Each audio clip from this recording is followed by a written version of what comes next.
Hello, we start with breaking news from South Korea, where in the last few hours the political crisis has deepened as MPs voted to impeach the country's acting president. A dramatic day of developments in South Korea, a country now in the grip of a major political crisis. Police blocked the entrance to South Korea's parliament following the orders of a desperate president.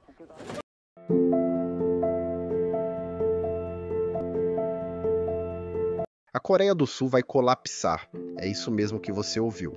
Se continuar no ritmo atual, a Coreia deve passar de uma população de quase 52 milhões para 34 milhões, uma perda de mais de 30% em menos de 50 anos. Nesse período, o país perderá 50% de sua força de trabalho e terá uma idade mediana de 60 anos. Imagine um país onde a pessoa média está aposentada com a menor taxa de natalidade do mundo, quase 73% abaixo da taxa de reposição populacional de 2,1 filhos por mulher. A Coreia está em um caminho perigoso rumo à autodestruição.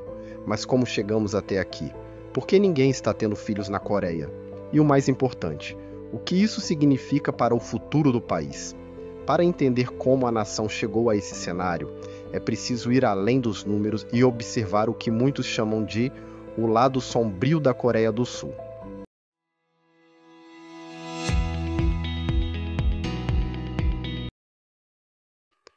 Para entender onde a Coreia está hoje, precisamos voltar no tempo. Após o cessar-fogo da Guerra da Coreia em 1953, o país estava em ruínas, cerca de 3 milhões de mortos e quase todas as grandes cidades destruídas. A Coreia era um dos países mais pobres do mundo, com um PIB per capita de 67 dólares, mas nem tudo estava perdido. Avançando para hoje, o PIB per capita ultrapassa 34 mil dólares e a Coreia ocupa a 13ª posição entre as maiores economias do planeta. No entanto, esse salto impressionante camufla um problema estrutural profundo. Segundo reportagem publicada pelo UOL, o país já é considerado uma sociedade superenvelhecida, com 20% da população acima dos 65 anos e uma das menores taxas de natalidade do mundo, o que coloca a sustentabilidade do seu próprio modelo de desenvolvimento em xeque. O que aconteceu? Inspirada pelo sucesso da Alemanha Ocidental, a Coreia quis migrar de uma economia de substituição de importações para uma economia orientada à exportação. Para isso, apoiou-se nos valores confucionistas de trabalho árduo, coletivismo e hierarquia. Durante a rápida industrialização, entre os anos 1960 e 1980, o foco era no trabalho duro e longas jornadas como motor do desenvolvimento nacional, não pessoal. Essa mentalidade coletivista foi resumida no conceito de Myeol-Sabongong, que significa aproximadamente destrua sua vida pessoal e se engane pelo bem da comunidade. Além disso, o país estava sob regime militar, o que impôs esses valores com rigor extremo. A cultura coreana, profundamente hierárquica, criou um ambiente de trabalho centrado em horas extras, não em produtividade. Trabalhadores demonstram respeito à autoridade e participam de atividades sociais após o expediente para mostrar lealdade e construir relações com seus superiores. Exemplo disso é o Hoesik. Coreanos trabalham até 8, 9, 10 da noite e depois saem com os chefes até 1, 2, 3 ou 4 da manhã, ou enquanto o chefe estiver fora. Esse hábito durou décadas, até chegarmos ao ponto atual. Coreanos trabalham cerca de 1.900 horas por ano. Comparado a países como os Estados Unidos, Canadá, Austrália e Alemanha, é um contraste brutal. Mas esse número engana, não leva em conta que os coreanos são obrigados a participar das atividades pós-expediente, o que aumenta ainda mais a jornada real. Diferente do Ocidente, onde sair após o trabalho é opcional, na Coreia é praticamente obrigatório. E todo esse esforço está valendo a pena? Nem um pouco. A Coreia está na 19ª posição entre os países da OCDE em salários, cerca de 5 mil dólares abaixo da média da OCDE. Há exceções. Quem trabalha em conglomerados como a Samsung pode ganhar quase o dobro da média. Por isso, todos querem trabalhar nessas empresas. Mas como conseguir um emprego lá?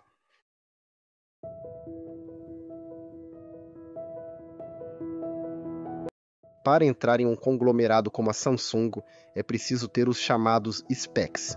diplomas acadêmicos, certificados de idiomas, estágios, trabalho voluntário, atividades extracurriculares e prêmios. Trata-se de um verdadeiro pacote de desempenho que define quem terá acesso às melhores oportunidades do país. Isso significa que a educação é profundamente valorizada na Coreia do Sul, sendo vista como a chave para um futuro próspero. 66% das crianças com menos de 3 anos já estão matriculadas em programas de educação precoce, a maior taxa entre os países da Organização para a Cooperação e Desenvolvimento Econômico, OCDE. Além disso, 98% da população possui diploma do ensino médio e 70% já concluiu o ensino superior. E não para por aí. A competição continua feroz mesmo após a formatura. Todos estão correndo atrás de uma vantagem, seja para o vestibular, para um cargo público, para entrar em uma grande empresa ou simplesmente para não ficar para trás. É uma corrida onde a linha de chegada parece sempre se mover. Essa cultura de alta performance, no entanto, cobra um preço altíssimo. Segundo reportagem do The Guardian, jovens sul-coreanos estão começando a se rebelar contra o excesso de horas de estudo e trabalho, denunciando que o sistema os empurra para uma rotina de esgotamento físico e mental. A matéria mostra como a cultura da exaustão crônica, muitas vezes mascarada de mérito, está criando uma geração de adultos jovens com graves problemas emocionais e sem perspectivas reais de equilíbrio entre vida pessoal e profissional. O excesso de horas de trabalho tem sido associado a um risco aumentado de suicídio na Coreia do Sul. É a principal causa de morte entre pessoas de 10 a 39 anos. O resultado é uma sociedade que forma profissionais altamente qualificados, mas emocionalmente frágeis, pressionados desde a infância por uma lógica que transforma a vida em uma competição constante e sem pausas.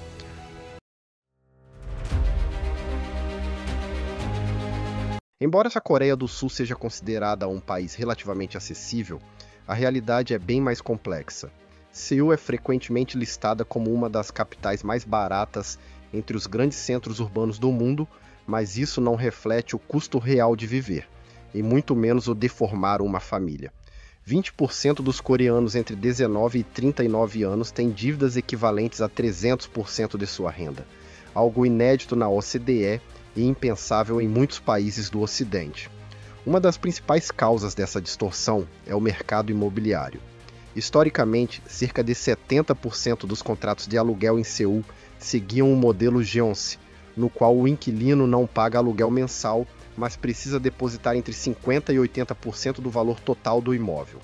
Sim, do valor total do imóvel e não do contrato.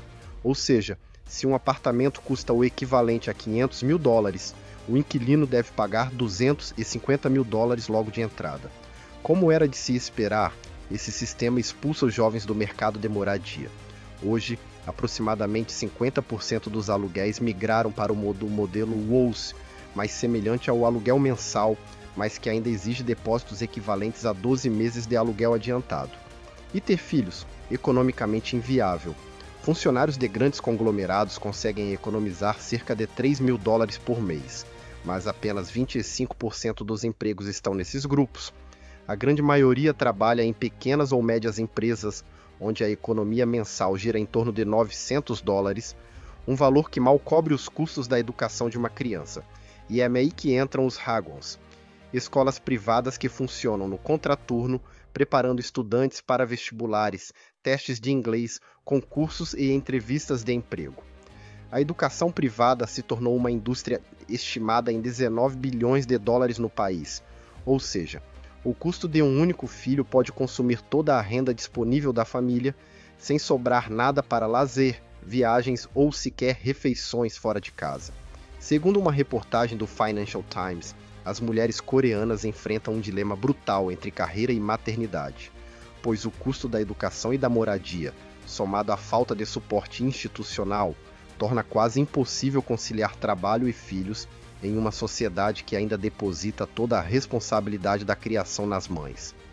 A reportagem destaca que a rígida cultura corporativa e a jornada de trabalho, algumas das mais longas entre os países da OCDE, continuam sendo uma barreira à participação das mulheres no mercado de trabalho.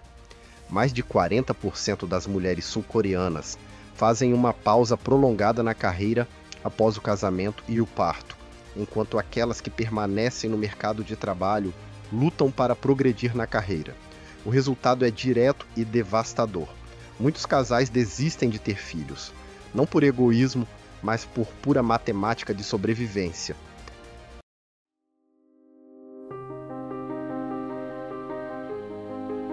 Até agora, já ficou claro por que a Coreia do Sul vive uma crise demográfica. Trabalha-se demais e ganha-se pouco. Mas existe um fator cultural ainda mais profundo e devastador: a forma como a sociedade enxerga crianças, mulheres e o próprio papel da família. Nos últimos anos, o país registrou um aumento expressivo nas chamadas zonas sem crianças, cafés e restaurantes que proíbem a entrada de menores de idade. Mais chocante do que os dados é a aceitação popular. 62% dos coreanos aprovam esse tipo de segregação etária. Em uma sociedade cada vez mais hostil à infância, por que alguém escolheria ser pai ou mãe? E a raiz do problema se aprofunda. A cultura coreana continua sendo profundamente patriarcal. Nas famílias com dupla renda, as mulheres realizam mais de 3 horas diárias de tarefas domésticas, enquanto os homens contribuem com apenas 54 minutos. Mesmo nos lares em que apenas a mulher trabalha fora, ela ainda faz mais do que o homem. O ideal confucionista de que o homem deve prover e a mulher se submeter ainda molda comportamentos e expectativas sociais. O retrato é gritante.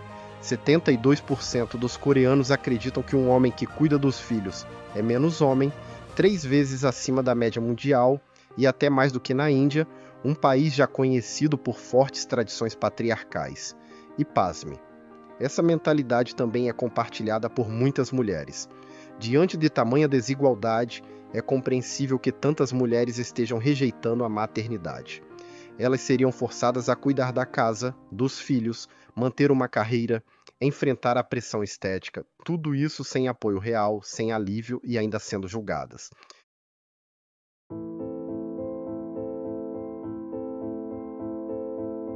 O governo da Coreia do Sul tenta conter o colapso demográfico com medidas emergenciais, ampliação das licenças parentais, subsídios à educação infantil e incentivos a casamentos e relações sociais. Ainda assim, o resultado tem sido tímido. A taxa de fertilidade continua como a mais baixa do mundo e as projeções são alarmantes. A população atual, de cerca de 52 milhões de pessoas, deve cair para 30 milhões até o ano de 2070. O principal impacto será na força de trabalho.